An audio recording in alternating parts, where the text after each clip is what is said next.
Picture a quiet, sunny day in a park where an elderly black woman is relaxing on a bench, enjoying the fresh air, but suddenly, everything changes. A police officer with a cold gaze approaches her, and tension instantly hangs in the air. Without reason, without warning, he strikes her shock, anger, fear.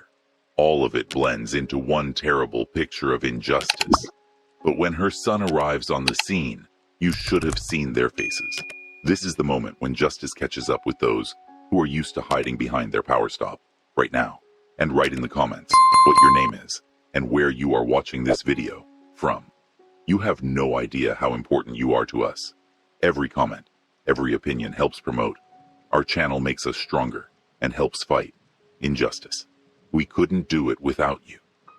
Thank you for being with us. You are our inspiration. Enjoy watching on a warm, sunny day. It seemed as if the whole world around was frozen in peace. An elderly black woman, Mrs. Jenkins, sat on a park bench. Her gray hair gently fluttered in the wind, and there was a slight smile on her face. She was simply enjoying the moment, watching the children playing nearby. Life, it seemed, was finally giving her the peace she longed for. But this calm did not last long. A man in uniform was approaching her from a distance, a white policeman with a cold, tense expression on his face. He walked quickly, his footsteps echoing loudly on the asphalt path. People around him began to notice his approach, some exchanging glances as if they sensed a storm coming. Miss Jenkins looked up as he approached. She hadn't expected anything bad. Why should she be afraid? She'd lived in this town all her life, knew every corner, every neighbor, but something in his eyes made her heart skip a beat. This policeman wasn't here to talk. "What are you doing here?" he snapped, stopping in front of her, his shadow looming over her fragile figure. "Just resting, officer," she answered calmly, although her voice trembled. "You can't just sit around in this park," he said, his eyes flashing. "There have to be rules for people like you, people like you." The words hit her in the face harder than any fist could. She looked at him silently, her hands starting to shake a little. Her mind went back decades, to a time when the words "people like you" meant that she wasn't allowed to be equal, that her place was somewhere on the sidelines of life. "I'm not doing anything wrong, officer," she tried to say calmly, but her calm only made him angrier. The policeman took a step forward, leaned over, and whispered ominously into her face. "Don't you understand? I told you to get out of here right now." But Mrs. Jenkins did not budge. She had lived too long, had seen too much pain and injustice to back down from this man. She sat silently, her eyes meeting his, dignified and humble, his face twisted with anger he couldn't hold back any longer. And then something terrible happened. With a sudden movement faster than anyone expected, he grabbed her arm. She cried out in pain, her body instinctively moving back, but his grip was iron.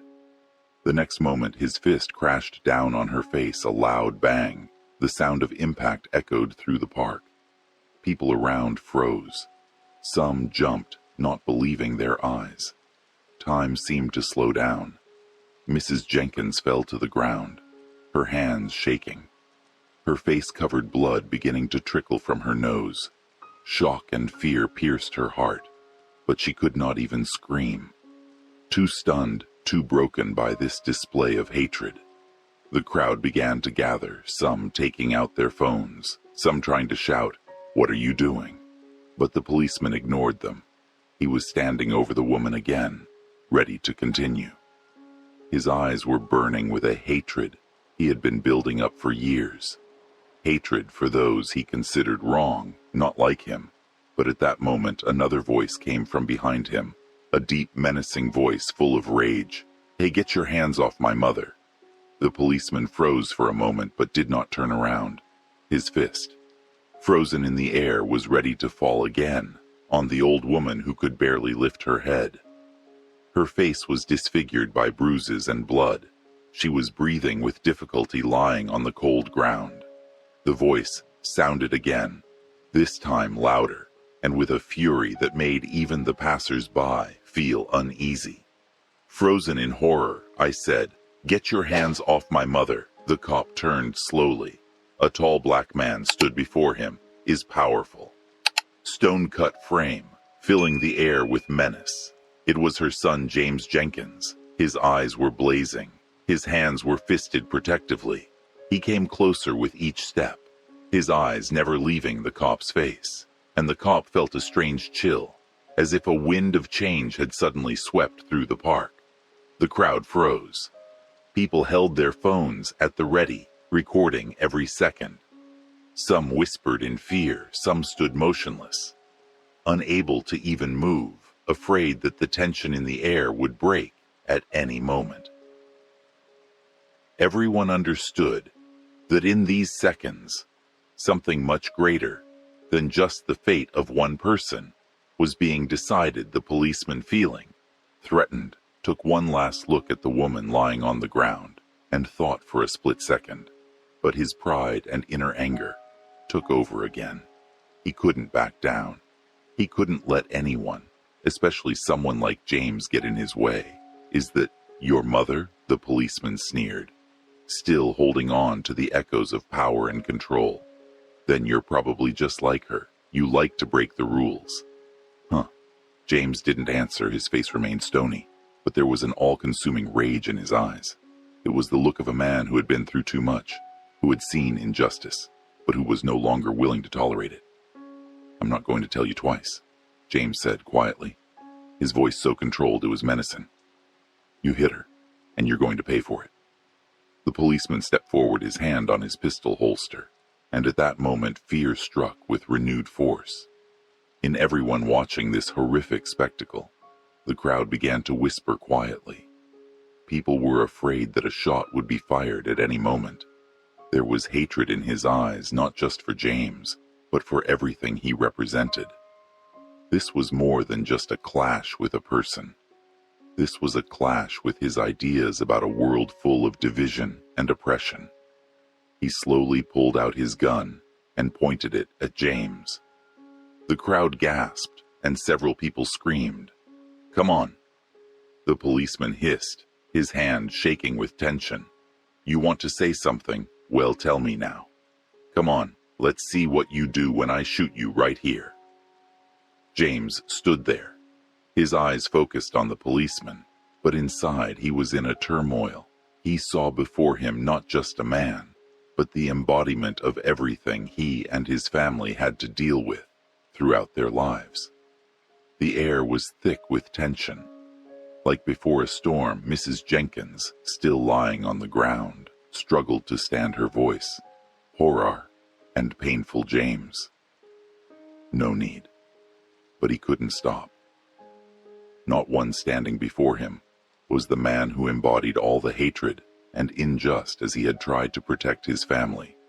From the policeman stood with his arm outstretched, his gun pointed straight at James's chest, his fingers slowly tightening on the trigger. The crowd around him froze, everyone afraid to make the slightest move.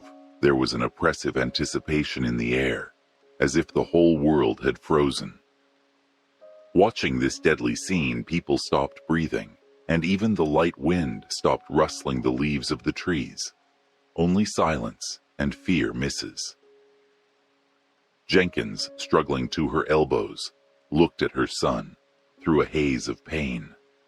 Her heart sank, unable to believe that this nightmare was happening. The pain she had seen her entire life flashed before her eyes. The humiliation, the violence, the fear of white police officers who had always been above the law for people like her. But now, her son stood before this evil man, standing proudly, despite the threat of death. "You know how this ends, right?" The policeman sneered, his voice full of venom. "One step, and you'll be gone." He stepped forward. The gun still pointed at James. The proximity of the weapon made the air around intense. But James didn't back down. He didn't flinch, didn't look away, even though deep down he knew the cop was about to pull the trigger. The fear of possible death was real, but what angered and scared him most was that his mother was suffering here before his eyes. "What do you mean by this?" James said calmly, his voice quiet but firm. He was prepared for what might happen, and there was a determination in his eyes that made the policeman hesitate slightly, but only for a moment. Ms. Jenkins tried to speak again, but her voice was weak. She saw before her not only her son, but the chain of pain and injustice that had stretched across generations. Her father had suffered at similar hands. Her brother had been arrested and beaten for daring to defend himself, and now her son faced the same hatred that had haunted their family. Fear for his life had turned to despair, tearing her apart from within James. "Please," she whispered, her voice breaking on every word, tears streaming down her cheeks. The policeman not noticed her weakness, her fear, and it only fueled his rage. He turned to her, looking contemptuously at her wounded face. "That's the problem," he hissed like a snake. "She didn't teach you where your place is." And with that, he swung his fist and hit the woman again, who was still lying on the ground. His fist met her face again, and the sound of the blow pierced the park, like a bolt from the blue. The crowd gasped, and someone screamed in horror. Mrs. Jenkins collapsed back under the ground, her body curled up like a fragile leaf torn by the wind. Her breathing became ragged, and blood trickled from the corner of her mouth.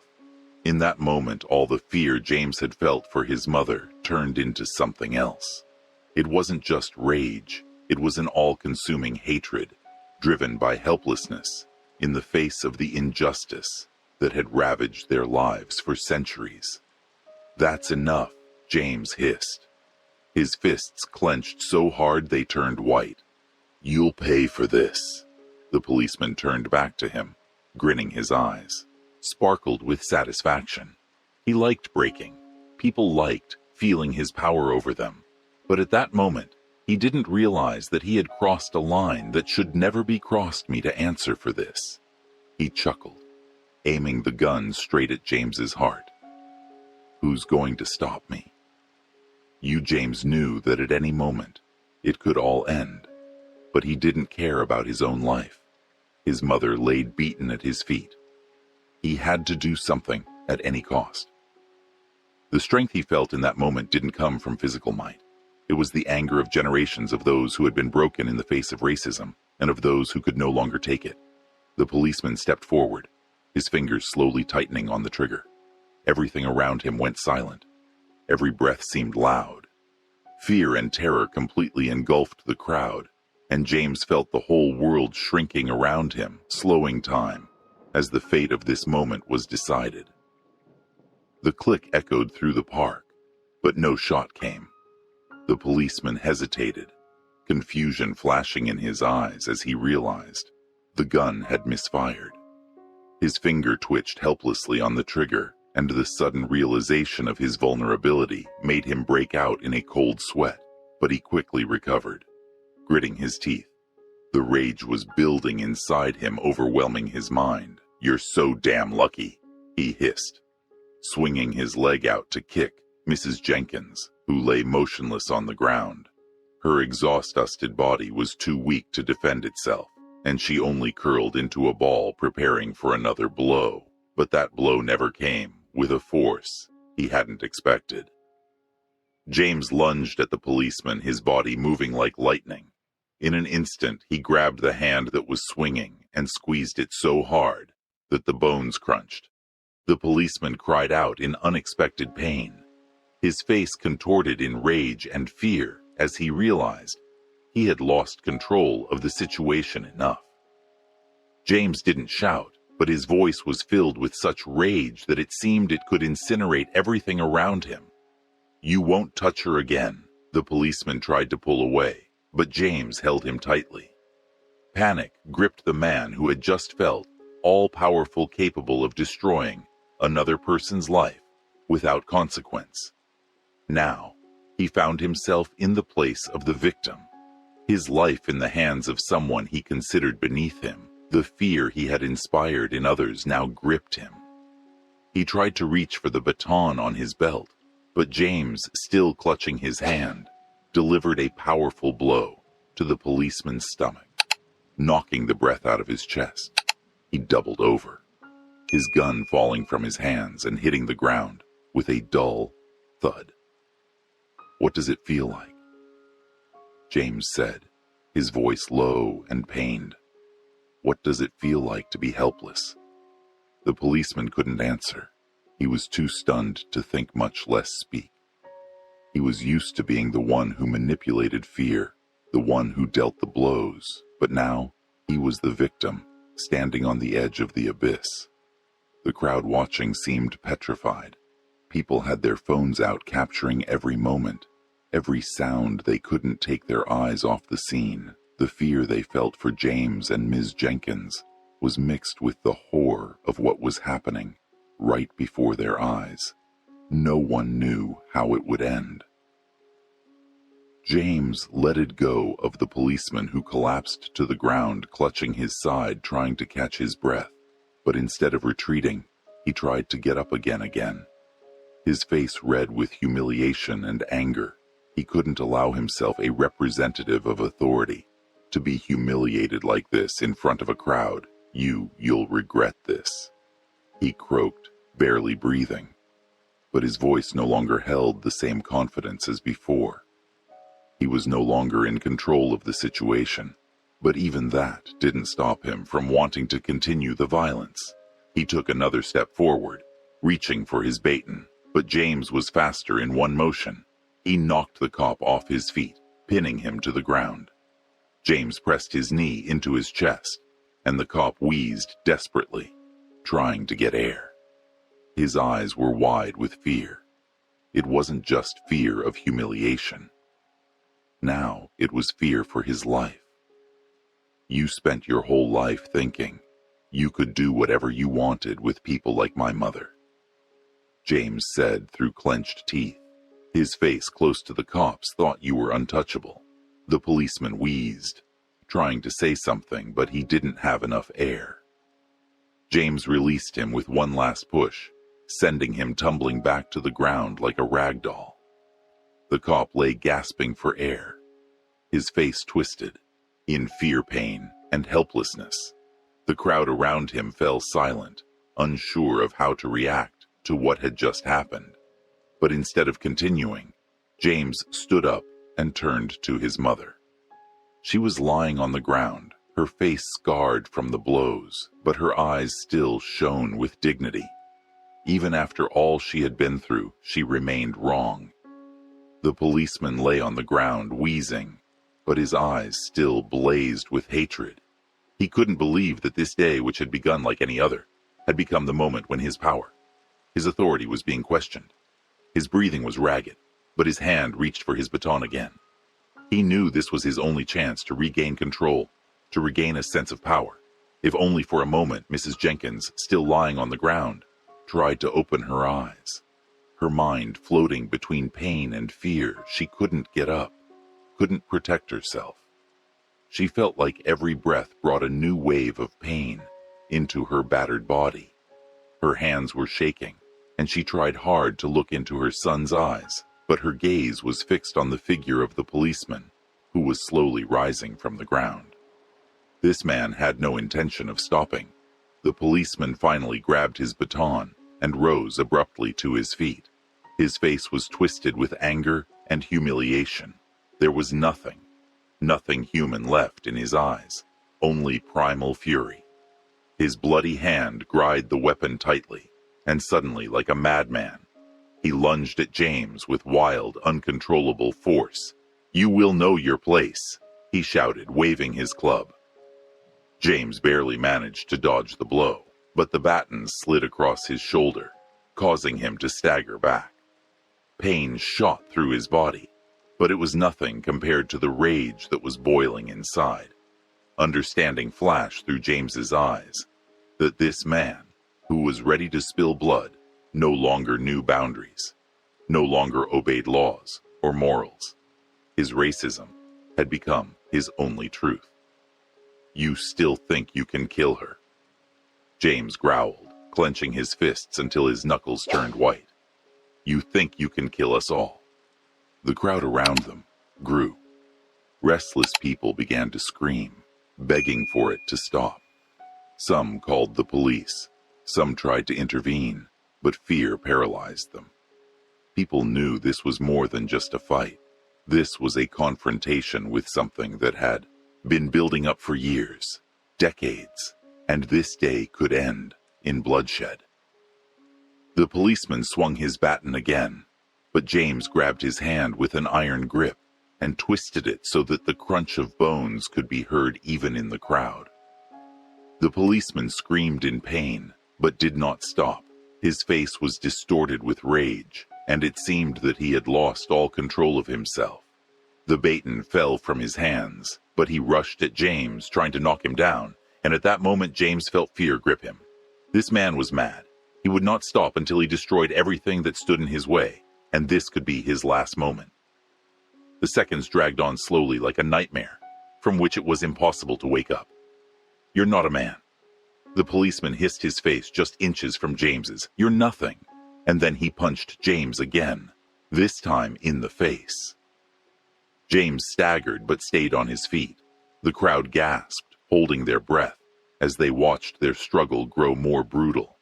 But James did not let the cop get the upper hand again. His fist came down hard on the cop, sending him flying backwards, falling to his knees. But even then, the cop didn't stop. He reached for the gun again, which was still lying on the ground, ready to use it. Despite the misfire, James knew instantly that this man wouldn't miss another chance. The cop tried to reload his gun with trembling hands. His face twisted with hatred. He couldn't allow himself to be humiliated in front of all these witnesses. "Die," he whispered, pointing the gun at James. Mrs. Jenkins, lying on the ground, saw it. She couldn't scream. She couldn't move. Only terror took over her. All she could do was pray that somehow her son would be saved from certain death. At this point, the silence became deafening. People froze, waiting for something inevitable to happen. The policeman rose to his feet. Again, his face twisted with hatred. His eyes were filled not only with rage, but also with a ruthless confidence that he could do whatever he wanted. He did not see Mrs. Jenkins as a person, only as an object of his contempt to him. She was just another problem to be crushed by force. He glared at the crowd as if their presence only fueled his anger, as if their fear only fed his desire to dominate. He stepped forward and swung his club at M. Jenkins's face. The blow was devastating, and the woman fell back to the ground. Her face was contorted in pain. Blood flowed from her cut lip, and for a moment it seemed as if she had lost consciousness. The crowd held its breath, and someone clapped his hands to his mouth, trying to stifle a scream of horror. "You think you're special," the policeman growled, leaning over her body, his voice full of contempt. "You think your life means anything." Her weak moan was barely audible. Mrs. Jenkins tried to sit up, but her body would not obey. Fear paralyzed her, and she had neither the strength nor the ability to defend herself. She was helpless before this man, who saw in her only a hateful symbol of what he had despised all his life. "Get up," the policeman shouted, grabbing her roughly by the shoulder and yanking her to her feet. He shook her as if trying to knock the last of her dignity out of her. Her legs gave out, and she collapsed to the ground again. "You're nothing," he shouted, and hit her again, this time in the ribs, making her cough. Trying to draw air into her lungs, the pain shot through her body like a fiery blow, and every breath was an incredible effort. She felt her ribs crack under the weight of the blow, but even that didn't stop the policeman in that moment. The racism that had built up over the years, decades of hatred, poured out mercilessly in those blows. It was more than violence. It was a show of power, an attempt to suppress not just a woman, but an entire race. He knew what he was doing, and he loved it. Look at her. He looked back at the crowd, his face red with anger and excitement. This is the end of you. You are all like this. You think you can claim respect. You deserve only one thing to obey. There was such hatred in his voice that the crowd froze in horror. Some began to retreat, unable to bear to watch this horror, but no one could look away, as if what was unfolding before them was not just an act of cruelty, but something deeper, the embodiment of centuries of fear and oppression. The policeman swung his baton again, but at that moment James, his son, burst into the circle like a whirlwind. His heart was pounding. Fear for his mother's life had taken over him completely. He rushed at the policeman, his fists crashing down on him with such force that the policeman staggered back off balance. But that didn't stop him. James knew that here, at that moment, not only his mother's fate was being decided, but his own as well. The policeman stood up, his eyes narrowed in cruel contempt. He wiped the blood from his lip and looked at James with a sneer. "There you are," he said coldly, raising his club again. "You think I can't handle you too." But now the situation became even more threatening. The crowd saw James, in anger and despair, rush at the policeman trying to protect his mother. But the policeman was ready. He met James with a powerful blow to the chest, so that he flew back, falling to the ground next to his mother. "You thought you were strong," the policeman hissed, "is bad, and rising again to strike. But you're just another piece of trash." The blow of the baton was a dull sound. James tried to get up, but each time he was knocked back. The policeman did not stop. It seemed that his cruelty knew no bounds. He wanted to leave a mark not only on the bodies of these people, but also in their hearts, to prove that their place was underfoot. Ms. Jenkins, watching her son being beaten, gathered her last strength, trying to reach out to him, but her body did not obey. She felt that every second was bringing them closer to the inevitable end. Fear for her son's life burned her from within, but the policeman did not stop. The policeman stood up again, his breathing heavy, but his rage and anger only growing. He saw before him more than just an elderly black woman. He saw a symbol of everything he hated and despised. In his fevered mind, she was a representative of the force that he believed threatened his power, his peace, his rights. And this rage in his head, deeply laced with racism, drove him to greater violence. He stepped toward Mrs. Jenkins lying on the ground, her body unable to withstand this endless torture. Her face was covered in bruises and bloodshot. Her lips were split, her eyes were swollen, but the policeman did not see her as a victim. He saw an enemy, someone who needed to be crushed to the end. He raised his baton. His gaze was dark and cold, and in that moment his face lost all human form. It was only a tool of hatred, created by violence that fed on the fear and powerlessness of those he considered beneath him. "You think you deserve pity," he hissed, his voice dripping with venom. "You think any of you deserve anything more than this?" He brought the club down, hard on her stomach, and the air rushed out of M. Jenkins's chest. Her eyes widened in pain. Her body convulsed, but she could not make a sound. Every movement caused her incredible agony. Her ribs were broken, and with each blow they broke more and more. She was choking. Blood was pouring from her mouth, and her eyes, full of horror and fear, were turned to nothing, to the sky which seemed to have turned away from her. The policeman struck again, this time across her back.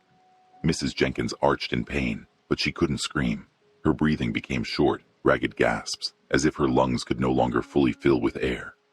Tears ran down her face, mixing with the blood. She felt the life draining from her body, her strength fading with each blow. The crowd around froze in shock. No one dared to intervene. Everyone who watched this terrible spectacle felt the cold fear penetrate their bones.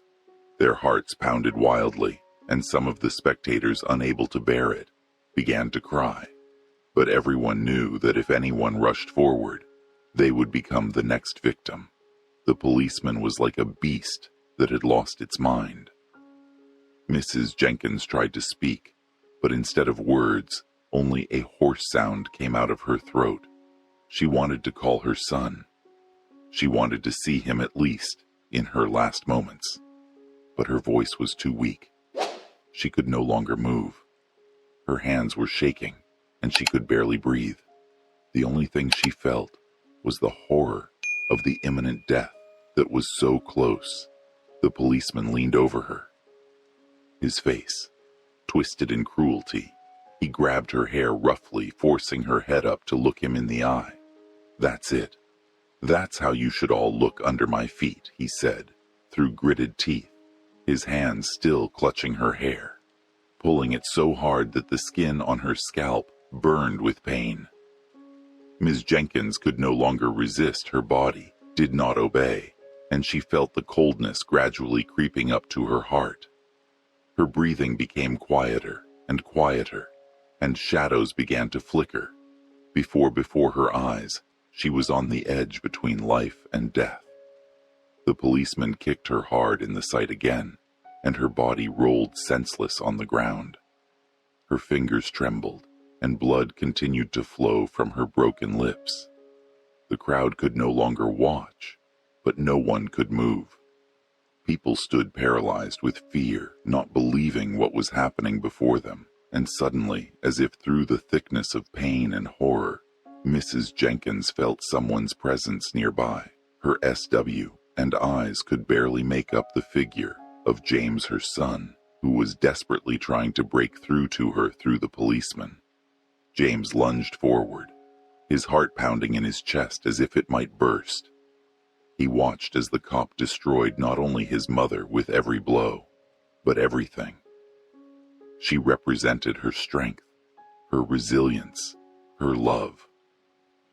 A wave of anger rose inside him, feeling him like he was about to explode. He screamed, throwing himself at the cop, trying to distract him to save his mother, but the hatred that emanated from the man was like poison seeping into his soul. "Leave her alone," James growled when he finally reached the policeman. He grabbed him by the shoulder, but the policeman turned around with fury, his eyes blazing like a wild animal. "Get out, brat," he shouted, pushing James away. James, not expecting such strength, stumbled back, but did not give in. He knew he could not let this man kill his mother at that moment. The policeman, wiping blood from his lips, raised his baton again. He was ready to destroy everything that was thrown at his feet once and for all, and in his gaze, James saw a madness that could no longer be contained. "You think you can stop me?" the policeman sneered. "I'll do the same to you as I did to her." He rushed towards James, but James, gathering all his strength, managed to dodge. The club flew past, hitting the ground with a dull sound, but James knew that time was running out. Every moment was precious, and his mother was suffering on the ground, her life hanging by a thread. James lunged forward again, and this time he was able to grab the cop by the wrist, preventing him from raising his baton again. He could feel the cop's hatred trying to tear him apart, but he wasn't going to give in. He knew this was not just a fight for his mother's life, but for the future, for the chance for people like his mother to live in a world where they weren't bullied or persecuted. "You can't do this," he shouted, trying to shake the policeman, realizing that he simply didn't understand what he had done.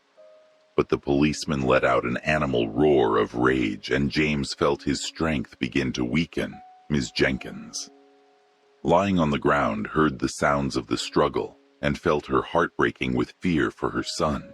She knew that this policeman was ruthless, and his every move was full of malice. But despite her horror, she could not help but be proud of James, who tried to protect her even when her own strength was failing. "James, don't she?" whispered, barely audible.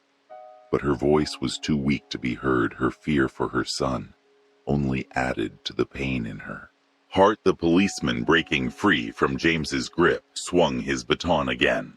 The blow was swift, and James only managed to retreat for a moment, but the blows still landed on his shoulder. Pain shot through his body. He screamed, but the rage redding inside and made him rise again. "I won't let you kill her," James screamed. Despite everything he was feeling, he gathered his last strength and rushed at the policeman, realizing that the fight could only end in two cases. Either they both win, or one of them dies. But at that moment, James felt his strength leaving him, fear taking over his entire being. The policeman was stronger, his anger was boundless, and his weapon was merciless. He knew that he could break him at any moment. However, James was not going to give up. He understood that his mother's life was at stake, and this thought gave him strength. He rushed into the attack again, trying to force the policeman to retreat, as if in response to his desperate efforts. A loud siren sounded. It was salvation, but the policeman was not going to wait for help like a madman. He raised his baton again, ready to strike, even as the crowd's screams grew louder. James knew they had to act quickly, or it would be too late. "Mom, hold on," he screamed desperately, trying to distract the policeman as he swung again. But instead, the officer came rushing towards him, and James felt fear squeeze his heart. The policeman charged at him again, but at that moment James noticed other people approaching them.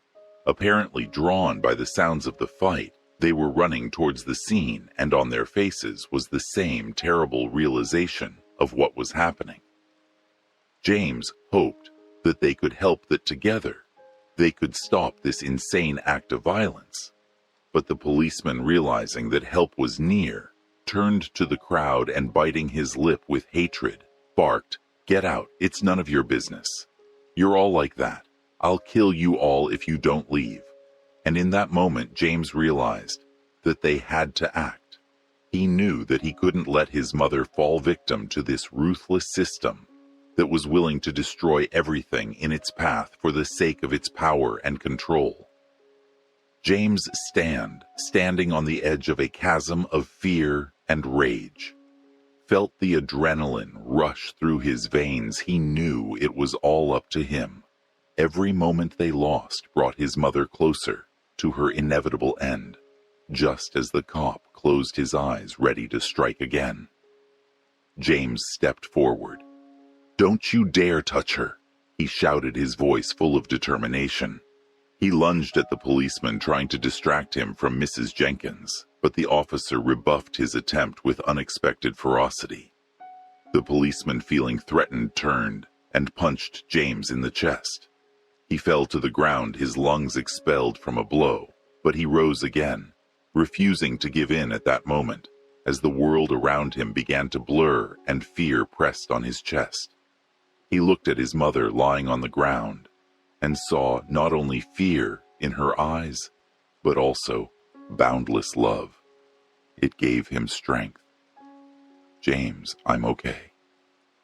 Her quiet voice, full of pain, but insistence, broke through his fragile consciousness, and he realized that she needed him. Her courage, even in these terrible moments, was a light in the darkness for him. "Mom, I won't leave you," he screamed, rushing toward the policeman again. His fists clenched into fists, and he felt all his suffering and fear merge into one single desire: to protect his mother. He knew he had to fight. The policeman, feeling a new impulse, became even more aggressive. He swung his baton, And the moment James was level with him, the blow landed squarely on his shoulder, sending him flying back to the ground. Pain shot through him, as if hot metal had pierced his flesh. But in that moment, a spark ignited in James's heart. He remembered all those years his mother had spent raising him, fighting against injustice and prejudice. He remembered her kindness, her courage, and that became his motivation. "You can't break me," he growled, rising from the ground. The look of surprise in his police adversary's eyes only spurred James on. He rose to his feet, every muscle in his body filled with determination. But the policeman was not going to give up like a wild animal. He swung his baton again and struck with force. But at that moment, a piercing sound of sirens filled the air like a bolt from the blue. The crowd, which had been watching this nightmare for a long time, began to show activity. People realizing that what was happening could no longer remain unpunished. Be to move forward, get away from her. One man in the crowd shouted, pushing forward. It was like an awakening. Someone in the crowd realized that their silence could cost them their lives. The cry became a signal, and people began to unite. The policemen, seeing that the situation was getting out of control, tried to retreat, but this only fueled more anger and determination in the hearts of those watching. They could no longer stand by and watch. This man continued to abuse a woman who could have been the mother of any of them. James, taking advantage of the officer's confusion, rushed forward through the crowd to approach his mother again. He saw her eyes go dull, her breathing become more and more ragged. He couldn't lose her. He couldn't let this officer win. "Mom, I'm with you," he cried, falling down next to her. He hugged her, trying to support her as his heart fluttered with fear. But at that moment, the policeman, feeling threatened, swung his bat again. Someone in the crowd shouted, "This is wrong. We will not allow this to continue." Hans grabbed the policeman, pulling him back. People began to unite. And suddenly the moment turned to stone as hatred met courage. The policeman, realizing he was no longer in control, tried to run, but now he was surrounded. "You are all under arrest," he roared, his voice rising to a scream as he saw his power shattered. But none of the assembled men were about to give in. They were determined to stop this act of cruelty, their anger united, their passion for justice. Relentless James, still holding on to his mother, looked at the people around him, and at that moment, his heart was filled with hope. They had come to help, and he knew that together, they could stop this madness. Every person in the crowd was determined, and at that moment, their faces reflected not only their hatred for the policeman, but also their willingness to protect each other, their willingness to fight for life and death. Digity. James felt his heart pounding in his chest as he hugged his mother, her body exhausted and torn. He could hear people gathering around them, ready to support them, but it all seemed distant and insignificant compared to the violence happening right in front of him. The policeman, spitting threats, was trying to regain control. His aggression was growing by the minute, and he began to swing his bat, and again ready to deliver another crushing blow. "Get your hands off her," one of the men shouted, trying to pull the policeman away from Mrs. Jenkins, but the policeman refused to let go of his victim. His eyes flashed with anger and fury as if he were a hunter who had found his prey. "Don't interfere unless you want the same thing to happen to you," he barked, and it was like a knife to the heart. James's eyes blazed with rage as he watched the policeman become more and more despotic with each passing moment, a state that caused nothing but helpless despair in those around him. Despite the efforts of the crowd, the policeman swung at Mrs. Jenkins again and again, and every blow, every cruel cry seemed to awaken in a more fear and despair. "Please stop." Mrs. Jenkins whispered, her voice full of pain. She couldn't hold back the tears. and they ran down her cheeks, mixing with the blood. She knew that her strength was fading, and she couldn't allow herself to think about what might happen. There was not only pain in her eyes, but also fear for her son. She didn't want James to become a victim of the same hatred that haunted her, but the policeman was not going to stop. Each blow was filled with hatred, and his face was distorted with rage. He hit her again and again, not noticing how bloody traces left imprint on the asphalt. He watched with pleasure as her body shook from pain, as her eyes lost their shine, and this only spurred on his aggression. "You think you're important," he hissed, as if hatred for her existence filled him. "You mean nothing. None of you mean anything." James, on the edge of madness, prepared for a desperate step. He knew that if he did nothing, his mother would die. He took a deep breath, trying to collect his thoughts, but his anger, malice, and helplessness mixed into one unbearable cocktail of emotions. "I won't let you take her," he screamed, rushing towards the policeman again. At that moment, he realized that he was now the target, and it was like a knife in the heart. But he couldn't give up. The cop turned to him, his eyes full of hatred. The next moment, he threw his baton at James, who dodged it. Feeling the adrenaline rush through him, he lunged forward, and this time his hands found a hold. He grabbed the cop by the shoulder and pulled him back. But the policeman turned like a ferocious beast, and James felt his strength fading. He knew that this fight could only be won by united efforts, and when he turned to see his mother, his heart sank with horror. She lay unconscious, her body covered in bruises, and blood trickled from her broken lips. "No, Mom," he screamed, and his scream was full of pain, hopelessness, and fear. He couldn't let this be the end. The people around, seeing the situation escalate, began to act. They pulled their efforts, and although the policeman was aggressive and ruthless, the numbers were on their side. They began to shout, demanding justice, demanding that the policeman stop his brutality. "This is not okay." Someone from the crowd shouted, "We're here to stop it." But the policeman only smirked, seeing his power begin to crumble. He took a step back, but his hatred knew no bounds. He knew his fear and control of the situation were slipping away, and this only fueled his anger. "You will all answer for this," he shouted, and his voice sounded as if he was losing his mind, but James knew this was their chance. He rose from the ground, his body battered, but his resolve intacted. He rushed forward as people began to surround the policeman, trying to pull M. Jenkins from his grasp. But before they could do anything, the policeman, as the last defender of his despotism, pulled out his gun. At that moment, the air around them froze. Everyone froze, realizing that the situation had reached its extreme. "Point, get out, or I'll shoot you all," he shouted, his voice shaking with tension. There was a fire in his eyes, and it was the most terrifying moment when everyone present realized that everything could end in an instant. James felt panic rising in his heart.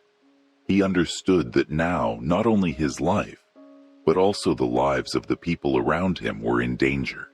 And when his mother, full of pain and fear, turned her last glances on him, he understood that now everything depended on him. "We won't let you do this," he shouted, his voice full of determination. He knew he couldn't just stand by and watch them be destroyed. But the policeman only grinned, his fingers trembling on the trigger of his gun.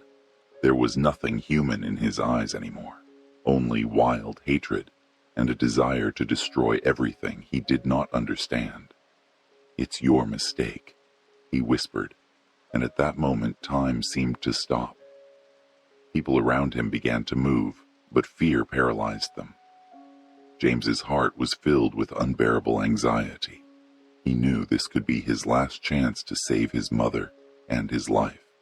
And as the crowd began to close in, the policeman raised his hand, ready to pull the trigger, a muffled shot that could change everything in an instant. The seconds dragged on, and there was a tense silence in the air as the policeman clutched his gun. Preparing to fire, James could feel his heart pounding, as if each beat was echoing in his ears, creating an unbearable symphony of fear and despair. He looked at his mother lying on the ground, her eyes closed, her face mangled, and in that moment, his resolve only grew stronger. "Mom, I'm with you," he screamed, preparing for the last desperate step. He couldn't let this policeman be the one to take her life. He knew he only had one chance, and he couldn't waste it. The crowd, terrified but determined, began to move. Their voices fused into one powerful cry demanding justice and protection. It was like a jolt that woke James from his helplessness, and he felt the fire of anger blazing inside him. "We are not afraid of you," someone from the crowd shouted, and this cry became a signal for the others. People began to rise, their determination flowed into action, and they began to move forward as a single unit. The policeman, aware that his control of the situation was slipping, began to tremble. His gaze darted between James and the crowd. Panic shining in his eyes, he knew that his actions could lead to a real uprising, and this frightened him. "Take your hands off me. I'll shoot you all," he shouted again, but now his voice was less confident. Inside him, he felt his power waning. He had become a desperate, surrounded by those who would no longer tolerate his cruelty. At that moment, James, unaware of his fear, stood up to his full width. He knew he had only a moment to change the course of events. "I won't let you kill her," he shouted, breaking through the crowd, and in that moment he felt his determination overwhelm him. He raised his hands, trying to get the policeman's attention. "Listen to me." His voice was firm.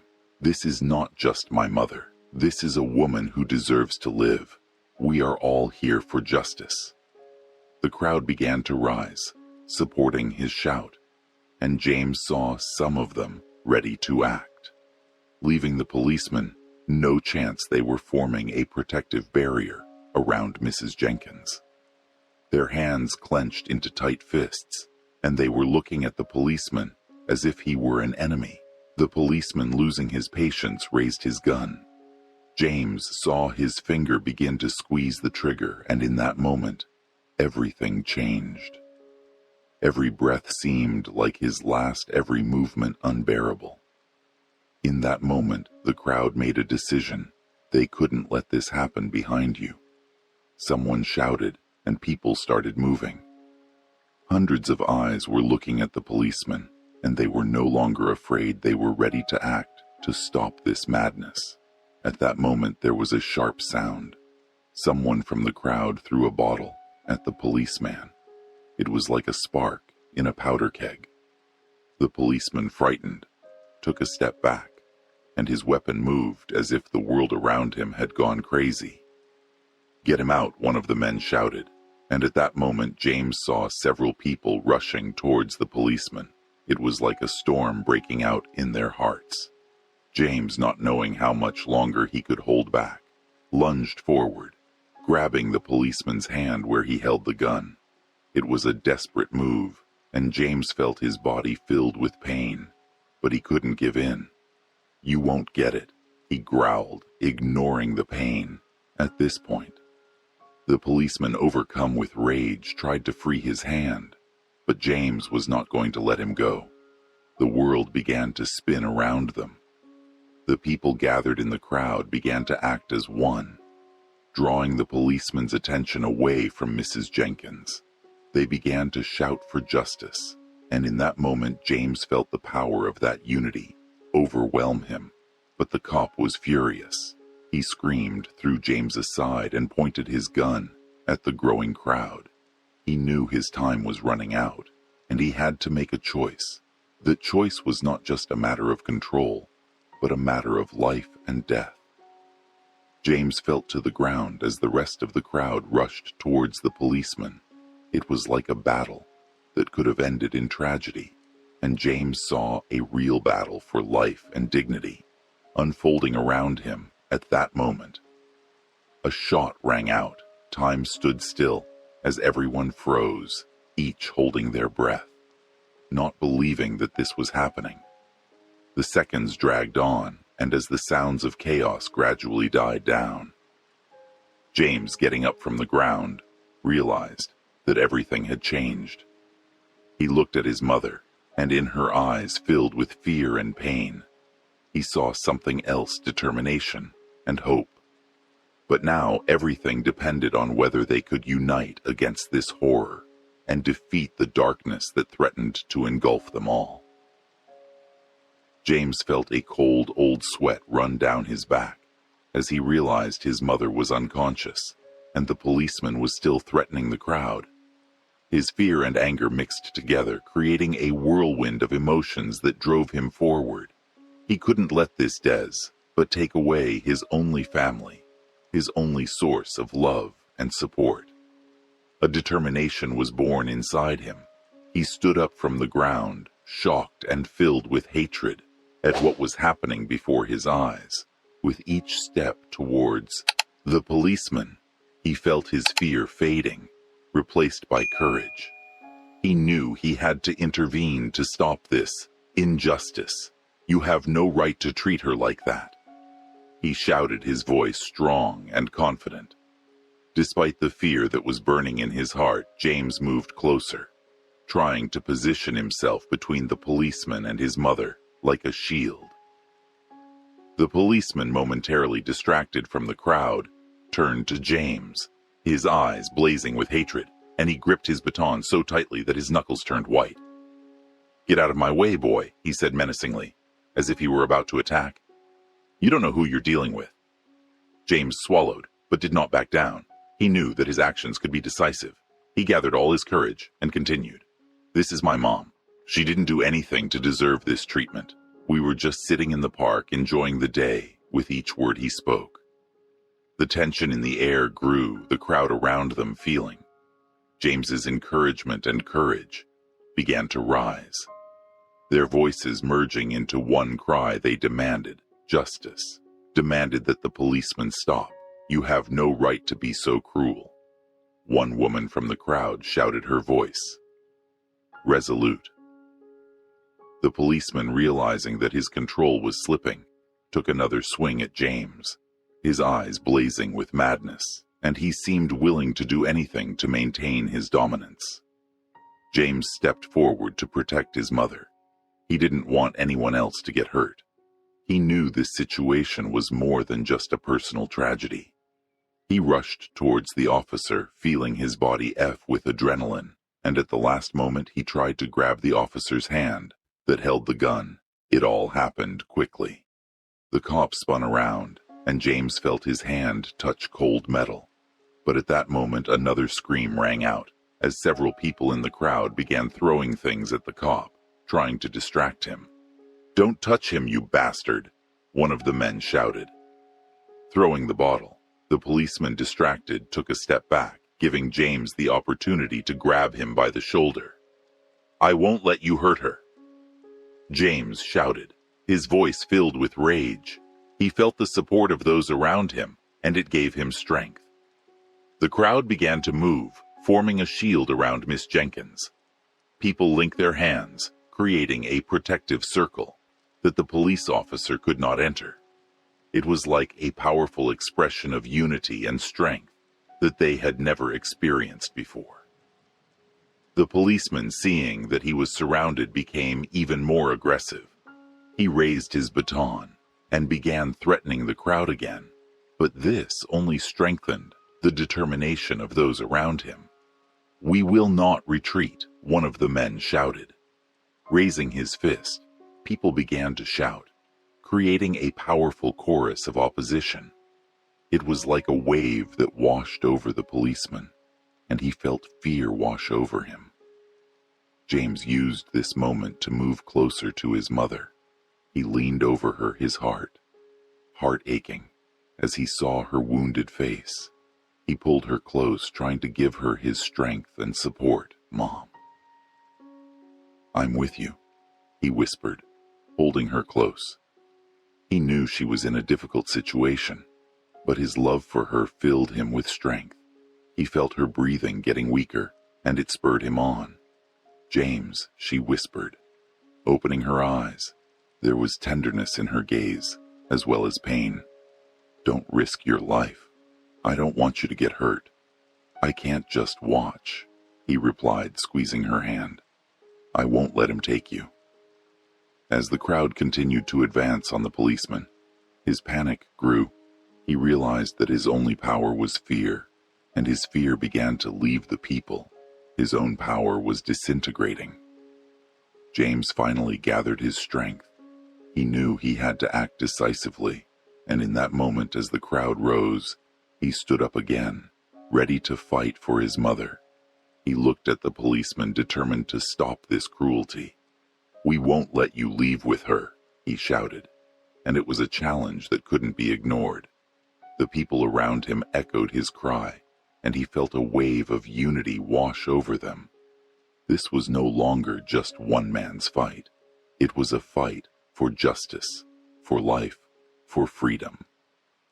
And while there was still fear, it became less significant as everyone in the crowd realized they were not alone. James, full of strength, turned back to the policeman. He knew that their unity was what could change the situation. He was ready to do everything to protect his mother and everyone who stood next to him.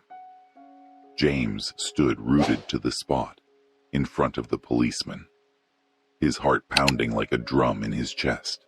His eyes were filled with rage mixed with horror that his mother had suffered because of this man who was supposed to protect, not oppress. Every second he waited felt like an eternity, and he knew he couldn't let this go on. Gathering his strength, he saw the crowd supporting him like a powerful wave ready to sweep away everything in its path. It gave him courage, and he took a deep breath and stepped forward. His mind was filled with determination. He knew that he had to protect his mother and stop this horror. "You will get nothing from me," he shouted, raising his voice so that everyone around could hear. "Don't touch her." The policeman, clearly taken aback by James's audacity, clutched his baton in his hand and hesitated for a moment. He had never expected anyone to dare stand up to him, but that only made him rear. "You're too small to make a difference," he growled, trying to intimidate James. But James, feeling the crowd support, rose to his feet, as if the whole world had become his ally. "You can't intimidate us," James shouted. His voice was so loud that he surprised himself. He took another step toward the policeman, and his eyes lit up. "You thought you could do whatever you wanted to us, but we won't keep quiet." A cheer began to rise from the crowd. People, in spite, fired by James's courage, began to rise, creating a united front against cruelty. It was like a magnetic field, and everyone felt that this was the moment of truth. The policeman, realizing that his power was beginning to fade, tried to use force. He raised his batting and took a step toward James. At that moment, a thought flashed through James's mind. He couldn't just stand by and watch his mother suffer. He gathered all his courage and rushed forward. "No," he screamed. Rushing at the policeman, he saw the baton coming and dodged at the last moment, trying to grab the policeman's arm. His actions were full of determination, and he knew that every moment mattered. James grabbed the officer's hand, his heart pounding. He pulled hard, trying to knock the baton out of his hands. The officer, not expecting such resistance, began to turn, trying to throw James off. But James was not going to let go. "Get your hands off my mother," James screamed, tightening his fingers around the policeman's wrist. He knew it was his only chance. The crowd around them cheered, and it gave him strength. The crowd, inspired by James's courage, began to move forward. People began to approach, uniting, creating a barrier between the policeman and Mrs. Jenkins. It was like a real storm, and the policeman's fear became more and more obvious. "Take your hands off," the policeman said menacingly, but his voice was no longer confident. He knew that his actions could lead to a real uprising, and this scared him. He tried to free his hand, but James held on tightly, not letting him go. At that moment, he felt the adrenaline rushing through his body, and he focused on his goal. He knew that he had to do everything he could to protect his mother and avenge her suffering. James's gaze became more determined, and he gathered all his strength and pushed the policeman hard, causing him to lose his balance. "You can't break us," he shouted, feeling his anger become all-encompassing. The people around him were cheering him on, and that gave him confidence.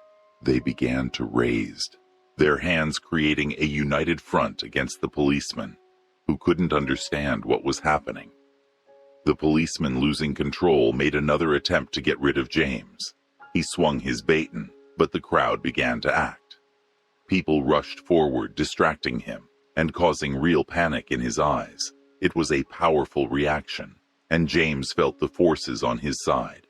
The crowd became increasingly aggressive, and they began throwing things at the police officer, creating chaos.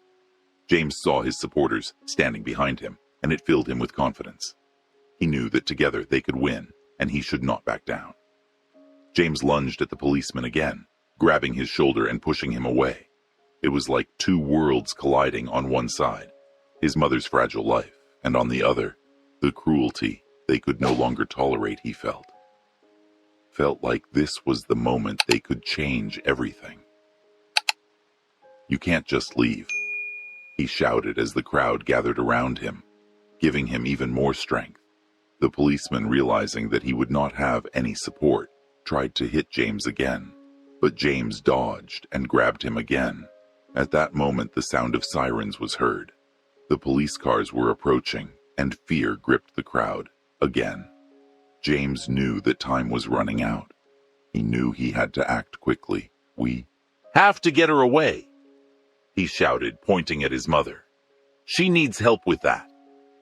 He turned back to the policeman, but now he was ready to fight. He wasn't going to give up until he had his mother safe. The crowd around him wasn't going to give up either. They sprang into action, moving toward M. Jenkins to lift her up and carry her away for protection.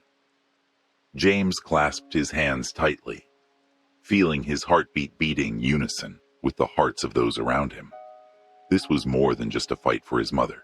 It was a fight for all their lives, for the right to be heard and for justice. And at that moment, when everything seemed hopeless, he noticed several people from the crowd rushing towards him, ready to support him. It was a real unity, and they all understood that they were not alone. James, inspired by this, shouted, "Let's do it together," at his call. The crowd rose again, their cries rising with renewed vigor. It was a true act of solidarity, and in that moment, James realized that they could make a difference if they acted as one. "We will fight for our truth," he shouted, clenching his fists and raising them up. It was a moment of strength that no policeman could break, and then, filled with determination, they began to act, to bring back the justice that was being taken from them. James felt the energy of the crowd fill him, giving him strength. Every cry, every movement, every united breath became a single whole, capable of standing up to injustice. Grabbing his mother's arm, he helped her up, feeling her grip on his shoulder tightly. There was fear in her eyes, but also pride in her son, who was not going to back down. "We're leaving, Mom," he whispered, trying to calm her down as the crowd began to move toward the park's exit. The policeman, sensing that the situation was getting out of control, began to panic. He shouted into his radio, but James knew they only had a few minutes to get out the crowd. United by a common purpose, began to close in on James and his mother. People pushed forward, forming a human wall between them and the police officer who was desperately trying to regain control of the situation. His threat became empty, and as he watched the world crumble around him, he swung his bat and at one of the crowd members. But at that moment, someone standing next to James managed to push the policeman away, creating an opening for him. It was like a spontaneous movement, like-minded people coming together to stop the violence. James felt his own heart filled with hope and strength as the crowd began to move toward the exit, and they became a single force that could stop the violence. Stay together. Someone from the crowd shouted, and this call to action became a signal for everyone. Each of them understood that now was the moment when they had to be united to keep each other safe. James, holding his mother's hand tightly, felt her weakness, but at the same time he felt her support as if she gave him strength. They slowly started moving towards the exit, but the policeman, enraged, shouted at them to stop. He knew that if the crowd left, his authority would be undermined, and he would no longer be able to regain control of the situation. Stop. He shouted, his voice menacing and threatening, but no one was going to give in to fear now. People in the crowd, inspired by James's courage, began to shout their demands for justice. "We will not remain silent," came from the crowd. Enough violence with every step. With every cry, their determination only grew. James felt his anger transform into strength, and he was not going to let this policeman lay a hand on his mother again. He strode forward, his eyes full of determination. The crowd continued to move towards the exit, but at that moment James saw a police officer swing his baton, trying to attack them again. It was like slow motion, and he knew the ad act. "Fast, look out," he shouted, and the crowd, feeling threatened, began to part to avoid the blow. But this gave James the opportunity to get closer to the policeman, and he gathered all his strength. "You can't intimidate us," he shouted, and at that moment, as if under the influence of force, he rushed forward, trying to knock the baton out of the policeman's hands. It was risky, but James knew that he had to protect his mother and the others. He felt rage FL up inside him as he grabbed his baton. He wasn't going to let this cop get away with it. But at that moment, one of the backup cops saw what was happening and lunged at James, trying to stop him. This was the beginning of the real fight. The crowd screamed as the police began to act, but James was not going to back down. He was determined to protect his mother and everyone who stood by him. Every blow from the police was like a blow to justice, and he felt he had to stand to the end. "We won't let you do this," he shouted, turning to the crowd. "For me. For us." The crowd, gripped by a single spirit, began to rise again. People began to push towards the police, who began to retreat under the onslaught. James felt his body fill with adrenaline, and he was not going to give in. He threw his bat into the ground and raised his hands, calling everyone around into action. "Together, we are stronger," he shouted, and his words echoed in the hearts of the people. They began to act together as one, and it was like a powerful movement that could not be stopped. The police, realizing they were losing control, began looking around in confusion, but the crowd, inspired by James, was not going to retreat. They continued to advance, creating a barrier that did not allow the police to advance any further. "Get out of our way," one of the men shouted, and it became an order that everyone understood. The crowd began to tighten, creating a powerful line, and James felt his confidence grow. Finally, the crowd broke free, and James turned to his mother. He saw her weak face, and it was like a blow to the heart. He knew their fight was not over, but now they were free from the threat of the policeman. "We did it, Mom," he said, holding her and feeling her breathing become more even. He knew they had survived, and now they had a chance to escape the violence. Laughter and cheers filled the air as the crowd realized they had succeeded. But inside James, a spark of rage and determination continued to burn. He knew this was just the beginning. They had to keep fighting for their rights, for their family, and for all those who had faced injustice. "We will fight on," he shouted, and the crowd responded to his words again. It was a promise they made to each other. They were united, and this unity became their strength now that they were free of the threat. James knew they had to come together to change the world around them. This battle was not just for his mother, but for the future of all those who had suffered injustice. It was a fight that was just beginning.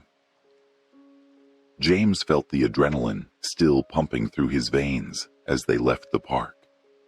He held his mother's hand, her face pale with fear and pain, but her eyes still lit with hope. They were gone, but his heart was already burning with the desire for revenge. He knew he couldn't just let this go. Having collected his thoughts, he began to plan how to avenge his mother and all those who had faced cruelty. Every night, looking at the ceiling, he returned to the moment when the policeman raised his hand to his mother. This image did not leave him turning into a strong desire for justice. He understood that he could not cope alone and decided to turn to his friends at school. He gathered his peers, telling them what had happened in the park. Each of them felt the same rage and helplessness, and it brought them together. They began to discuss how to confront the police, who they believed acted with impunity. "We have to show them we're not afraid," said one of the friends. Derek, his voice confident. "If we work together, we have a chance to change this." James agreed. At that moment, they decided to create a group that would monitor police actions and record any cases of injustice. It was not just revenge, but a way to fight for their rights and the rights of others. A few days later, they learned that the same police officer who had attacked his mother was patrolling the same area again. It was time to put their plan into action. James and his friends decided to stage a protest to draw attention to what had happened to his mother. They began organizing a group, making posters, and preparing slogans. James knew it would be risky, but he couldn't stand by. "We must show that we are not alone," he said, looking at his friends. "That will be our message to everyone on the day of the protest." As the sun began to set, they gathered a crowd of people. James stood at the forefront, his heart pounding with excitement. The crowd began to gather, and they were joined by others who had similar experiences. "We're here to say no more violence," he shouted into the microphone, his voice loud and confident. This was his moment, and he could feel the crowd responding to his words. The protest began with peaceful cries, but with each passing minute, the tension grew. People stood shoulder to shoulder, demanding justice and the right to be heard. James felt that this was more than just revenge for his mother. It was a fight for all those who had ever suffered at the hands of those who were supposed to protect. As the protest reached its peak, James noticed police cars starting to arrive. As he watched them, he felt a desire for justice flare up within him. He knew this could be dangerous, but he wasn't going to back down. "We are not afraid of you," he shouted, and the crowd responded with one voice. The police officers stepped out of their cars, their faces serious, but James sensed that it was only a mask inside. They could feel the fear, too. They knew that their power was being tested at this moment. James knew he had to do something drastic to avenge his mother and show that they would not tolerate injustice. With his friends gathered, they began to move towards the police. It was like the fear and anger was back. But now they were not alone. "We know what you did," James shouted, pointing at the police officers. "We're here to let you know that we won't let you treat us like again." The crowd was cheering him on, and James could feel the power of unity filling them. The police, noticing this, began to exchange glances, and he realized that fear was already beginning to take hold of them. This was their moment, and they weren't going to waste it. However, at this time, the police began to use force. They tried to disperse the crowd, But James, having gathered all his strength, stepped forward again. "We're not leaving," he shouted, his voice firm. At that moment he looked into the eyes of one of the policemen and saw only fear and confusion there. That was exactly what he was looking for. Pulling himself together, James rushed forward and grabbed one of the officers by the arm, as he had done earlier. His friends supported him, and soon a circle formed around him, creating a single barrier between the police and the protesters. It was like magic. They felt that together they could achieve justice. The crowd began to scream, dem, and move forward, and the police realized they were losing control at that moment. James, standing at the forefront, raised his hand with a sign that read, "We have a right to justice." It was his manifesto, his challenge. "We will not remain silent," he shouted, and at that moment the police began to retreat. It was like a sudden realization that they could no longer control the situation. James saw fear fill the police officers' faces. They were only human, and in that moment he realized that they too had their weaknesses. They too were afraid. This revelation filled him with strength, and he, inspired, continued to move forward. "We will win," he said. As the crowd responded with cries of encouragement, everyone in that moment felt like they could change the world. This wasn't just avenging his mother, it was fighting for everyone who had ever suffered, and in that moment James realized that they could actually win. Their united movement became a powerful symbol of hope, and even the police began to retreat. This was his revenge, not in a physical sense, but in showing that together they could achieve justice and change the world for the better. He didn't know what would happen next, but at that moment, he felt that the fight was just beginning. As James felt the police begin to retreat, satisfaction welled up in him. He realized that their combined efforts had not been in vain. They had forced the aggressors to give in, and this moment became a symbol of victory for him. But rather than celebrate, James knew that the revenge he wanted was still not complete. The image of the police officer who had laid hands on his mother still swirled in his mind. An unquenchable thirst for justice burned within him, and he knew that he now needed to focus not only on protest, but on taking concrete action against those who had personified this injustice. "We can't just let this go," he said to his friends, who were still standing nearby, overcome with a sense of unity. "We have to make this policeman answer for his actions."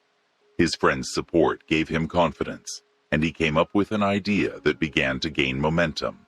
They decided to gather all the evidence they could to prepare a report on the officer's actions.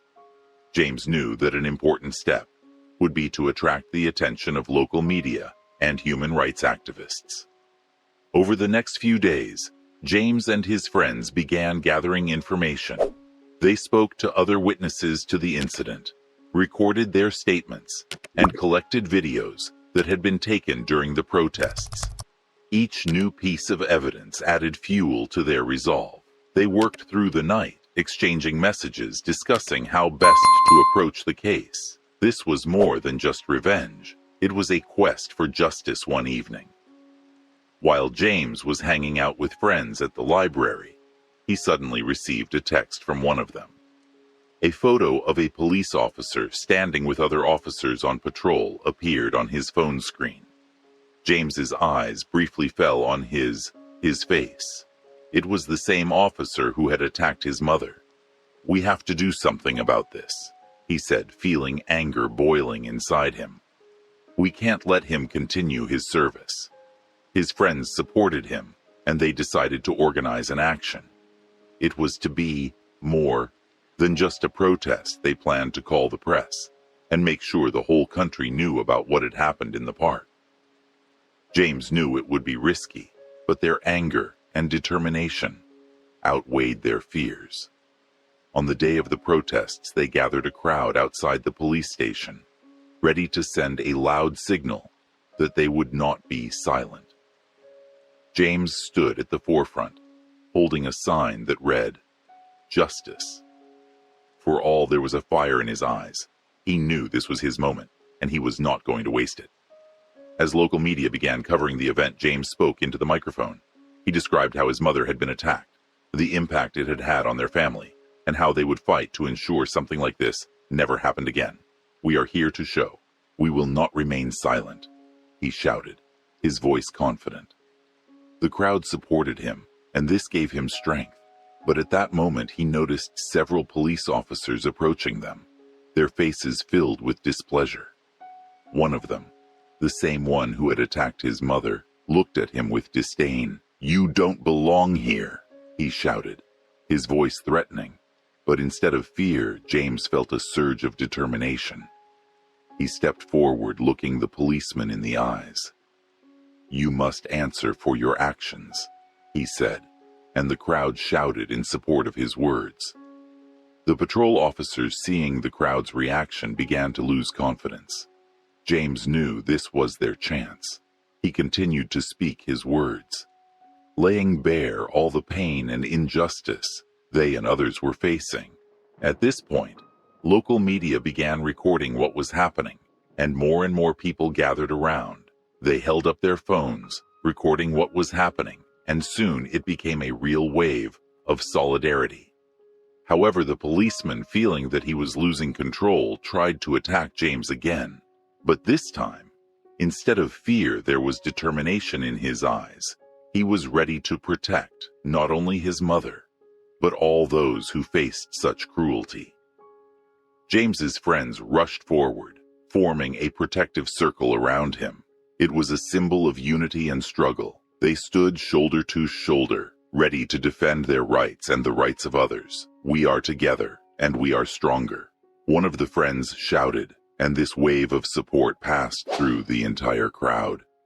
James felt they weren't alone, and that power inspired him. This wasn't just revenge. It was a fight for the future together.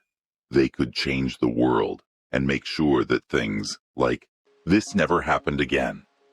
As it was happening, the policeman realized that the situation was getting out of control.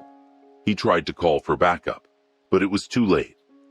The crowd turned to him with demands for justice, and his disregard for people who stand up for their rights turned against him. James knew that their actions would make a difference. This was just the beginning of the fight, but now they were stronger than ever together. They were ready to fight for their rights and for the rights of everyone who faced injustice. Soon after, a wave of change began to take hold. Local human rights activists and the media began to take notice. James and his friends became a symbol of hope for many, and their story spread across the country. But there was still a spark burning in James's heart.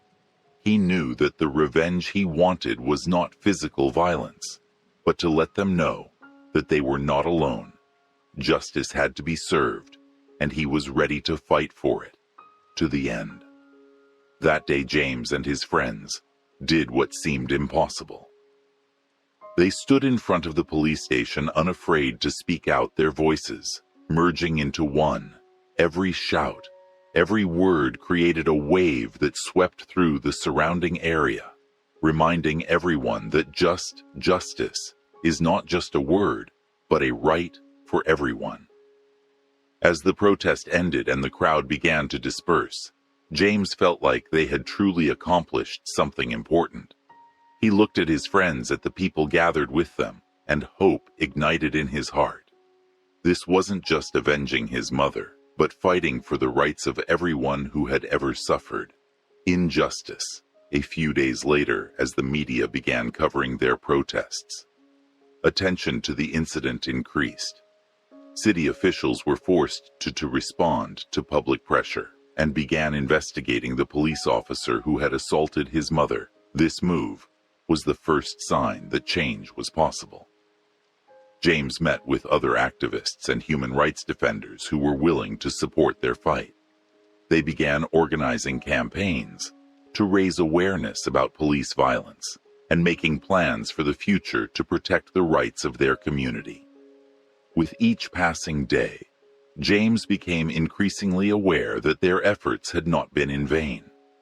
Local residents began to take to the street as expressing their support and demanding. Justice James became a symbol of hope and strength, and his story inspired many to speak out about their experiences and fight for their rights. Although the road to justice was long, James knew they were not alone together. They continued to move forward, strengthening their ranks and fighting for a future where everyone could live without fear and inequality. And though his heart still held memories of that horrific day when his mother faced violence, James knew that the experience had become a catalyst for change. He no longer sought revenge. He sought justice, and therein lay true liberation. And so the story of James and his friends, filled with passion and determination, lived on. They weren't just fighting for their family. They were fighting for everyone who had ever suffered injustice.